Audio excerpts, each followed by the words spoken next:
नहीं, ये वैक्सीनेशन तो देखिए अपने यहाँ पर ही कोरोना महामारी की जंग की अंतिम लड़ाई है ये। क्योंकि अगर वैक्सीनेशन लगाएंगे उसके बाद ही हम कोरोना को ख़त्म कर पाएंगे। क्योंकि जो हरियाणा सरकार ने, खट्टर साहब ने, अनिल विज जी ने, लोकल एडमिनिस्ट्रेशन अपने डीसी साहब वीरेश भूषण जी और अपने सीएमओ साहब कृष्ण कुमार जी और सारी टीम, उनका हम आभार व्यक्त करते हैं जिन्होंने इस अभियान को बड़ी मुस्तैदी से लगाया और सरकारी के साथ साथ प्राइवेट जितने भी हेल्थ केयर वर्कर हैं उनको भी ये सुविधा मुहैया कराई। तो इसके लिए बहुत बहुत धन्यवाद।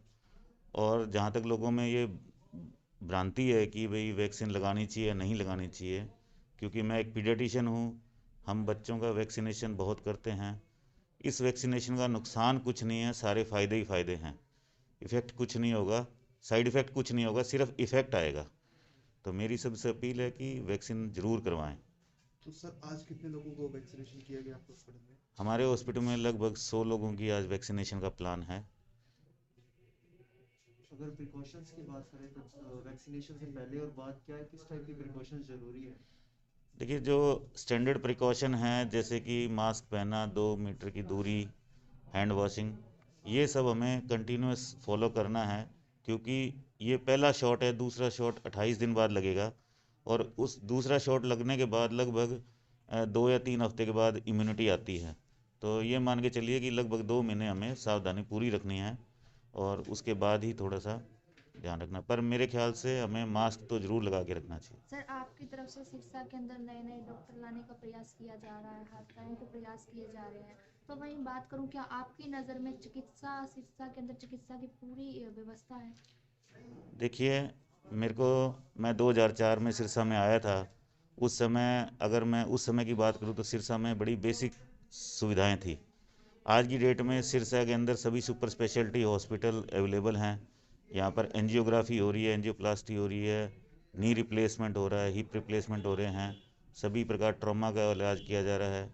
आप मानिए, जब मैं सिरसा में आया था तो किसी के पास वेंटिलेटर तक नहीं था और आज की डेट में काफ़ी हॉस्पिटल में वेंटिलेटर हैं। तो हमारे सिरसा के अंदर चिकित्सीय सेवाएं बहुत ज़्यादा बढ़िया हुई है और आगे उम्मीद है कि और भी हमें बेहतर सुविधाएं मिलती रहेंगी।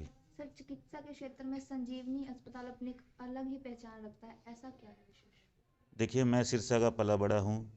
जब मैं दिल्ली मैंने जॉब किया था तो उसके बाद मैं सिरसा आया, मुझे लगा कि मैं जिस धरती से जुड़ा हुआ हूँ, अगर मेरे रिश्तेदार और मेरे शहर वासियों को अगर सुविधाएं नहीं मिले तो मेरा डॉक्टर बनने का क्या फ़ायदा है।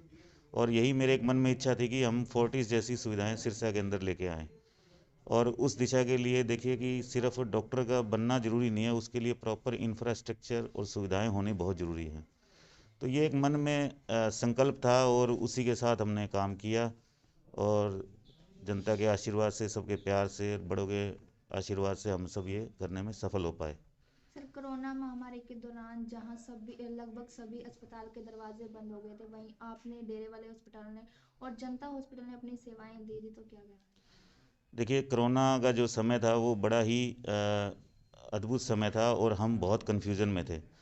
मुझे याद है कि जिस दिन लॉकडाउन शुरू हुआ था तो हमारे हॉस्पिटल में लगभग सभी डॉक्टर और स्टाफ ने मना कर दिया आने से। लेकिन मेरे 2-3 डॉक्टर भाइयों ने और मैंने लगातार हॉस्पिटल हम आते रहे, चाहे कम समय के लिए आते थे, लेकिन हम आए ज़रूर, सिर्फ इसलिए कि देखते हैं। फिर एक मन में धीरे धीरे विचार आया कि अगर मैं अपने आप को बोलता हूँ कि हम सिरसा के अंदर सुविधा प्रोवाइड कर रहे हैं तो मेरा ये फ़र्ज़ भी बनता है कि सिरसा वासियों के लिए कोरोना की सुविधाएं दी जाएं।